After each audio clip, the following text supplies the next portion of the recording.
Trots geborg deur Toyota. Goeienaand en baie welkom by nog 'n halfuur van Ek glo en vertrou heerlike vermaak. Dit is ons Hannes en huiskuiers met Toyota se komplimente. Dankie aan elkeen van julle by die huis se wonderlike ondersteuning en terugvoer. Vanaand moet jy jou nie steur aan die spoedgrens nie. Ons gordel vas vir 'n kuier by 'n man wat die klippe laat spat, letterlik. Janiel ruim amper met laatwiel en dit doen hy sommer van chokkertjie daar af. Ek praat natuurlik van Janiel de Villiers. Met 21 moordende Dakar veldtydrenne op sy kerfstok laat hy die stof behoorlik staan. Hy is die land se enigste Dakar-wenner nog en eerste in die geskiedenis om 20 van die moordende tydrenne agtereenvolgend te kon voltooi. Geen wonder hulle noem hom ons eie meneer Dakar nie. Vanjaar moes hy vir die eerste keer na 'n ongeluk noodgedwonge uit die stryd tree. Ek het gaan stories luister.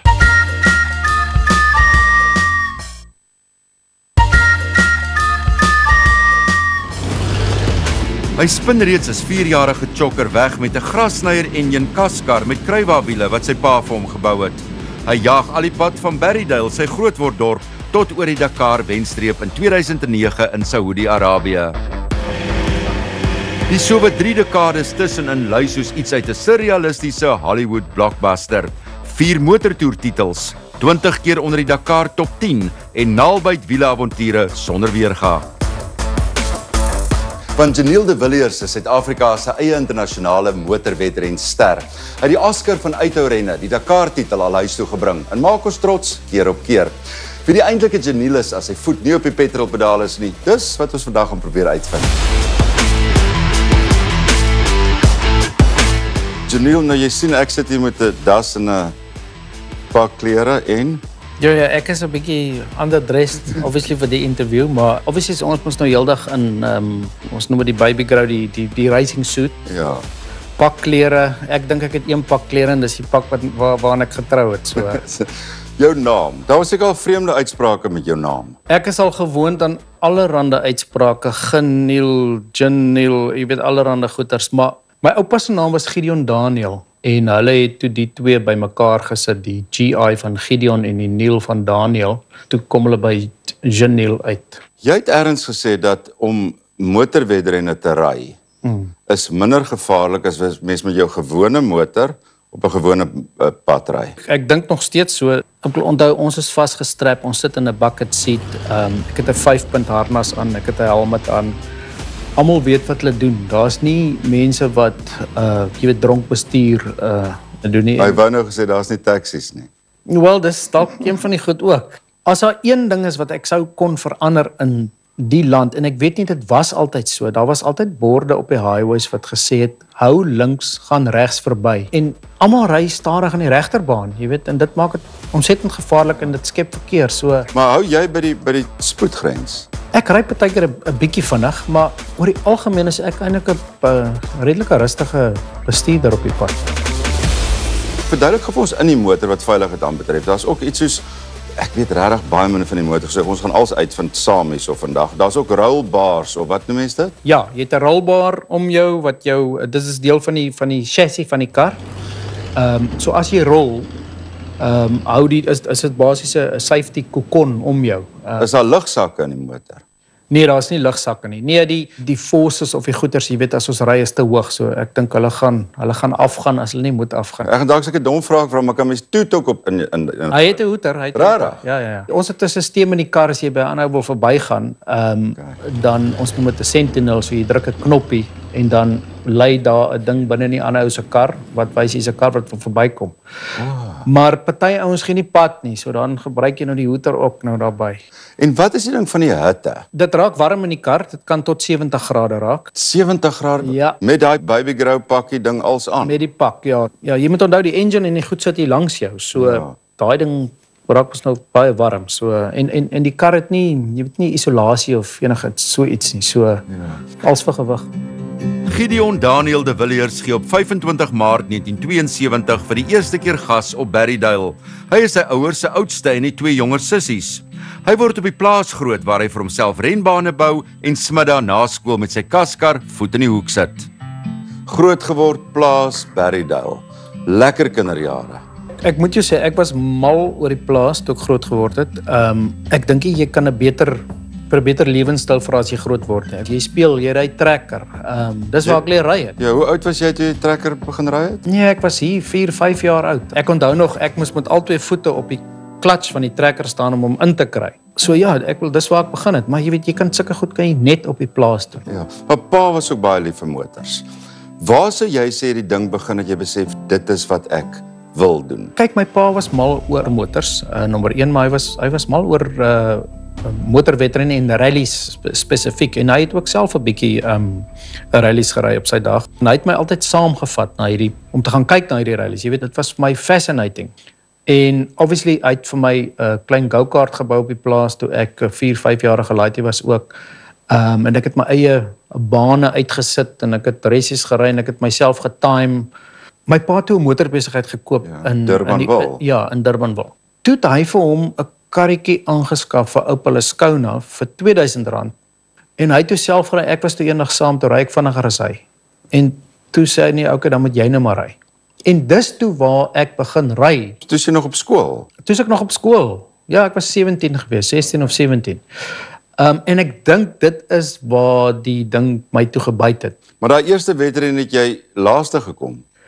Ja, ek was so geskok en verbaas. Ek het gedog dit gaan onmoontlik wees om deel te neem teen die ouens. Ja. En op skool nou in Parel Gimnasium, wat was seker ook moeilik vir die plaaskind om te nou aan te pas by die groot skool. Absoluut, want jy kom daar aan, ek kom uit 'n skool, daar's 54 kinders in die hoërskool, hier kom ek aan by 'n skool waar daar 900 kinders in die hoërskool is. Het jy op skool rugby en atletiek en sulke goed gedoen?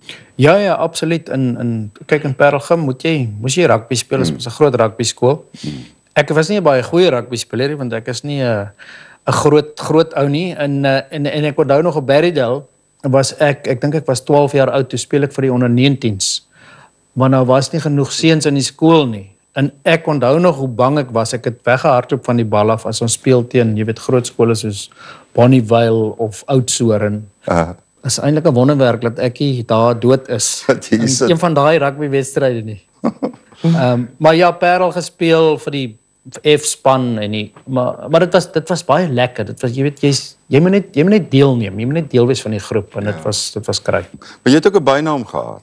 Ja, my bynaam was Spinner. Maar kom dit van die motors af? Dit kom so half van die motors af, maar ek dink ook op 'n manier was dit so half toevallig. Ek kan nie lekker onthou of dit was omdat ek go-karts gery, want ek het toe nog nie op die baan races gery nie. Maar seker jou liefde vir motors en paar raak met die moet wees. Dit moet wees waar dit vandaan gekom het. In 1994, nog op universiteit, begin hy vir Nissan in die Stanick groep en op Kyalami jaag. Janiel sou uiteindelik 4 motortoertitels inpalm voordat hy hom tot veldrenne wend. En toe na skool toe gaan swat jy? Na skool toe kom swat ek hier op Stellenbosch. Ek het begin met BCom en ek moes toe een eksamen skryf, maar toe wil die universiteit by my nie toe afgee nie, want ek het 'n nasionale motorwedren gehad. Hulle het altyd die rugby ons afgegee, maar die karre ouens het hulle gesê nee, sorry, jy moet skryf. Anyway, toe gaan ry ek die races en ek moes toe oorskakel na B-ekonomie toe. Okay. Net om my graad klaar te maak. So jy's baie slim ook. Jy het nie talent om te... Wel, ek weet nie of ek baie slim is nie, maar ek het daar 'n garaatjie. So. Jy het daar 'n garaatjie. En toe jy nou, terwyl jy ook geswat het, het jy heeltyd geraai. En na skool, toe raak dit nou 'n loopbaan. Maar dit was toe nou baanwedrenne. Absoluut. 1994 het ek my eerste kontrak gekry by Nissan. Toe is ek vir die eerste keer 'n fabrieksdrywer. Toe word ek betaal om te ry. Vertel 'n bietjie terug en ek wil regtig nie moet geld weet nie. Ek wil, maar ek sou dit nie so staan. Maar byvoorbeeld word mense dan nou betaal toe jy nou byvoorbeeld met Nissan, is dit dan word jy betaal per wedren, word jy betaal per jaar, hoe werk dit? Nee, jy word per jaar betaal. My eerste 1994 het ek R12.500 verdien vir die jaar. En nou? Nee, nou is so klein bietjie meer. Inflasie. Aangepas. Ja, okay, so tussen die voltyds en is dit nou die Kyalamis en daai goede nou? Ja, toe sit Kyalami het in Oos-London 'n baan, PE, so die hele land vol, die nasionale kampioenskap. En in 1994 toe wen ek die nasionale kampioenskap vir Nissan. In 1995 toe begin ek vir hulle toermotors ry. Wat is toermotors nou? 'n Groep N kar is amper soos 'n winkelkar wat jy net die sitplekke van uithaal. Ja. en 'n roll cage insit. Jy weet soos baie standaard kar. So daarmee begin mense. Ja, daarmee begin jy nou. So 'n toermotor is 'n bietjie meer 'n sophisticated kar. Okay. En heelwat vinniger. En dit het ek toe gedoen van 95 tot 2000. Net hierna hoor ons in detail oor wat die Dakar alles behels. Maar Janiel gesels ook oor sy gesin en toekomsplanne.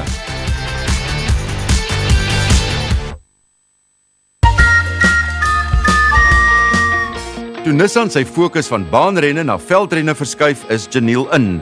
Hy jaag sy eerste moordende 15.000 km lange Dakar uithouren in Noord-Afrika in 2003 en eindig 'n verstommende 5de. Nou wil ek als weet van Dakar. Hoe groot is so 'n span wat nou saam met jou gaan? Ons span was gewoonlik so 80, 90 mense en ek dink, wel, ek sê 80, 90, toe ek by Volkswagen was dit 110. So Wat doen hulle almal? Nee, elke ou het 'n baie belangrike rol wat hy vervul. En ek het al baie dit vir mense gesê ook. Die Dakar is baie meer 'n spansport as jy weet as 'n individuele sport. Want elkeen van daai ouens moet seker maak hy doen sy job reg. Jy weet van die fisio's, van die mechanics, van die ingenieurs, ons het dokters wat ons saamvat, ons het tot chefs wat vir ons kos maak. Nou hoekom eet julle nie die ander mense se kos nie? Want omdat hierdie fabriekspanne sit so baie geld in hierdie projekte in, hulle wil nie hierdie drywers en die co-drywers moet siek raak nie, of enige een van die ander mense in die span nie. Jy is nou die gesig en jy sê man, kom ons wees nou eerlik wat die word jy moet nou van eerlik sê, word jy anders behandel? Is dit as jy in die son loop is daar 'n sambreel oor jou, maak mense so half so? Ek moet jou sê die een keer wat ek nogal gevoel het soos jy weet die koning van 'n land was in Argentinië toe ek die wedren gewen het in 2009 en ek moes polisiebegeleiding kry na die wedren na die podium toe. So ja, dis die enigste keer wat ek gevoel het soos 'n al die pad van Berry belangrike ou. Dis wonderlik. Jy sê daar's oor die 80, 90 mense, maar dan is daar ook 2 tegnisi en wie nog die 3 ouens wat nogal taamlik saam met jou werk. Ja, elke kar het 'n ingenieur op die kar en dan het jy gewoonlik 3 jy die chief mechanic en dan het jy nog 2 mechanics wat op jou kar werk. Dis ongelooflike werk wat hierdie ouens doen en jy weet is baie keer 'n ondankbare werk want hulle word nooit gesien nie. Maar dis die ouens wat werk tot flippend 2, 3 uur in die nag. En die volgende dag as jy daar by die kar kom, is hy blink silwer skoon, lyk soos 'n nuwe kar. Ja. En hoe laat staan 'n mens op nou daai tyd by die Dakar is? Gemiddeld so 5 uur, 6 uur elke oggend. So ja, dis hard. So maar 'n gemiddelde dag is sou ek sê is tussen 10 en 12 ure wat jy in die kar spandeer. Ja. En die Dakar was ons altyd eers in Noord-Afrika, toe Suid-Amerika en nou die afgelope hoeveel jaar in Saudi-Arabië? 5, 6. Die afgelope 6 jaar in Saudi-Arabië. Ja. En die terrein daarso. Is dit so onherbergsaam soos wat 'n mens sien en hoor?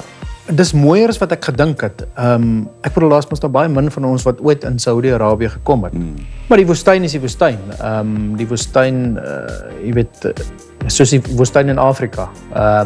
Die woestyn in Suid-Amerika was miskien 'n klein bietjie anders.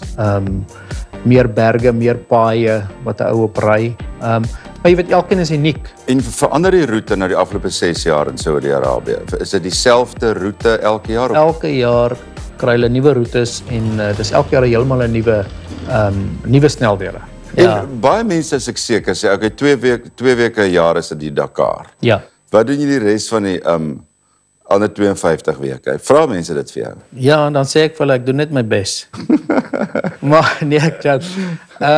Nee, voorbereiding. Jy het 'n hele jaar se voorbereiding vir die Dakar en ons neem ook deel aan ander wedrenne gedurende die jaar.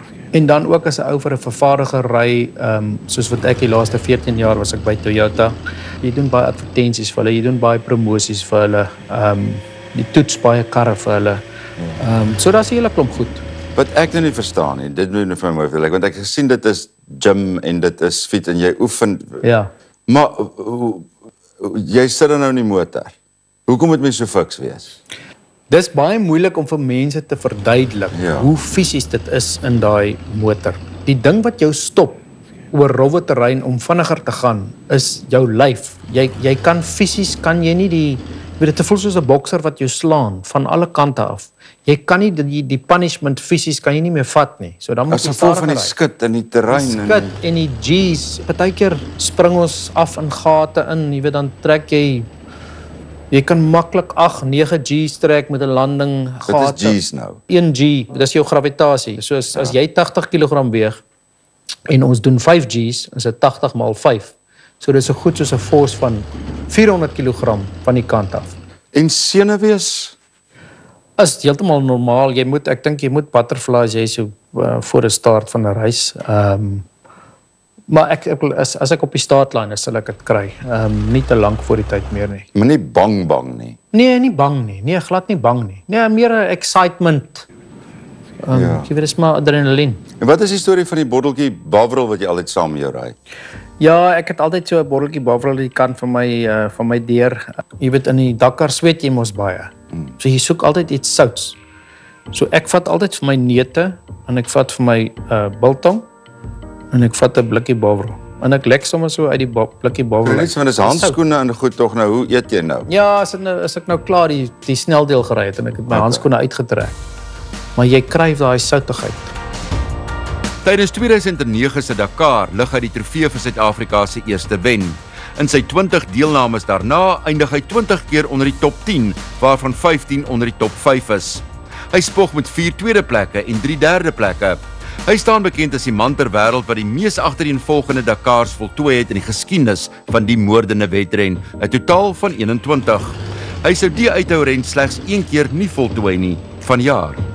Natuurlik wat ons almal weet, 2009. Ja. Die groot wen. As jy so vinnig moet dink, dit was seker, ek bedoel om die Dakar te wen. Ja. Ou van Suid-Afrika. As dit gebeur, is dit, jy weet, is amper so 'n gevoel van onwerklikheid. Jy weet, het dit nou regtig gebeur? Jy weet, jy dink amper jy droom. Was pa saam daar gewees of nie? Nee, hy was nie saam by die wedren nie. Hy was ook in ekstase gewees oor die wen, want ook ons kom nog sommer lank aan met die hele storie. Ja. So nee, jy sê almal was so bly en toe ek terugkom. Ek het vir 2 weke nog was ek op 'n cloud. Daar het 'n hele paar insidente gebeur. Daar is 'n paar insidente met kameelgras. Wat is dit? Ja, dit is nare goed. Dit is so 'n homp gras en dan is daar sand om dit. En dit is verskriklik hard. Of wat al een keer gebeur het, ek het tot stilstand gekom op 'n kameelgras. Maar nou is al 4 wiele in die lug. So dis nogal 'n proses om die kar daar af te kry. Dit vat jy gewoonlik so 'n uur of 2. Daar was ook 'n storie met 'n TV-helikopter. TV-helikopters, obviously moet hulle mos nou naby jou vlieg om die footage en alles te kry. En toe die ou so naby aan ons gekom dat hy al die stof opgeskop het. En ons slaan toe so groot klip, breek die rim, papwiel. Het ons 7-8 minute gevat om die wiel te verander. Hulle wou toe ons nie die tyd teruggee nie. Ons het beklei om die tyd terug te kry want ons het gesê dit was nie ons skuld nie. Maar nou ja, hulle het dit nie gedoen nie en daar eindig ons toe tweede ook daai jaar. En in 2007, en julle is eerste. Ja. En toe sê iets van die engine. Dit was seker die grootste teleurstelling van my motorsportloopbaan. Ons was 32 minute voor en toe breek my engine daar ergens in Mauritanië. Ons was eerste, maar nou sit en kyk ons hoe almal by ons verbykom. Maar ja, die teleurstelling is iets verskrikliks. En die navigator is seker absoluut belangrik. Kies jy 'n navigator? Hoe werk dit? Ja, ek het 'n groot aandeel daarin. Dit is definitief 'n belangrike skakel van die hele opset. By navigator wat ek die langste mee was Dirk von Sietsewes van Duitsland. Waarmee ek ook die wedren gewen het. Wat doen die navigator als? Wel, hy hou jou op die regte pad en hy het 'n roadbook en hy navigeer en in die roadbook staan dit waar die waypoints is. En dan gaan jy so aan na die einde van die sneldal toe. En as jy aan die einde kom, moet jy al die punte kry. Want as jy 1 gemis het of 2 gemis het, is dit 'n 15 minute penalty, 2 ure penalty. So hy moet slim wees. Hy moet wakker wees. Dit klink maklik as jy dit teen 20 en 30 km/h doen, maar ons gaan so 'n bietjie vinniger en dan moet 'n ou baie wakker wees. Jy moet vinnig dink. En kan julle mekaar nou met die helmets en goed kan julle mekaar praat of hoe werk? Ons kan kommunikeer, ja. Ons het hier so 'n intercom stelsel wat jy met mekaar kan praat. Wat nou in die helmet? In die helmet ingebou, ja. En beklei julle ooit? Ons het al beklei, ja. Partykeer as jy verdwaal het of dinge raak moeilik, jy weet dan kan 'n ou dit kan 'n bietjie heated raak, maar ek het al geleer so oor die jare. Jy weet die beste is om kalm te bly. Dit help nie jy begin nou skree op die ou hier langs aan jou nie. al wat hy moet probeer doen en jy moet hom ook help is om uit hierdie situasie uit te kom. Ou kan dalk na die tyd kan jy daaroor praat. En natuurlik nou, want dit was oral in die koerante en in die media, nou die presiese waarheid, wat het nou gebeur verlede jaar? Wel, verlede jaar is dit die eerste keer wat ek net die helfte van die wedren gedoen het. Ek het 21 Dakars begin en klaar gemaak in 'n ry. Ek dink is die meeste wat enige iemand nog gedoen het. En ja, laas jaar was obviously 'n groot teleurstelling. Ons het op ek dink dit was die 3de sneldeel, toe het my spanmaat van vooraf gekom. Hulle het verkeerd gery en toe het ons 'n head-on collision. En seer gekry. Dis waar my co-driver het sy nek, dink ek 'n bietjie seer gemaak daar, want dit was 'n 20G impak. En 3 dae daarna toe kon hy die pyn in sy nek net nie meer hanteer nie en ja, toe is ons uit die wedren uit. En toe dit nou gebeur en is die ongeluk, my skrik natuurlik vir jou gedaan, maar was jy nie ook woedend nie? Ek was nogal woedend vir 'n rukkie. Weereens dit gaan nie vir jou help in daai situasie as jy daar begin skree of skel op almal nie.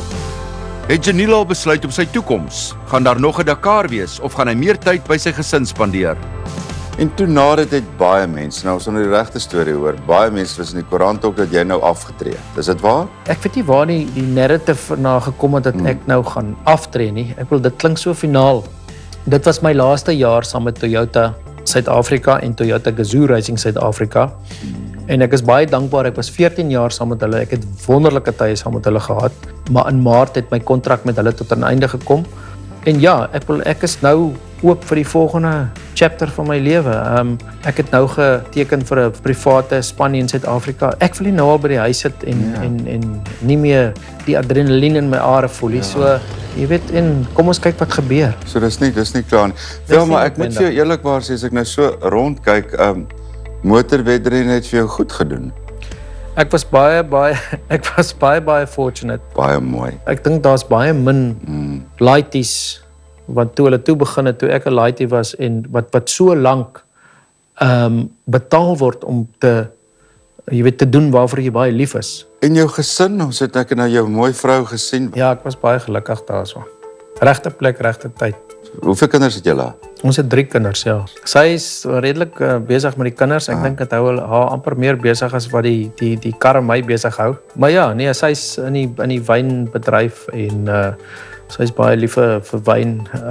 Sy kan vir jou sê wat se wyn van wat se land afkom. So, is redelik goed daarmee. Dit was nou vir my absolute voorreg. Ek het nou vandag so baie geleer. Baie dankie dat ons hier kon kom kuier. Groot plesier. Bly julle was hier.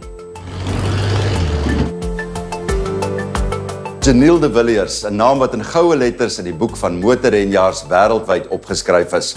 Uiters talentvol en dan nog boonop ook 'n gawe man. Janiel, is lekker om te weet jy is trots Suid-Afrikaans. Mag dit met jou net goed gaan.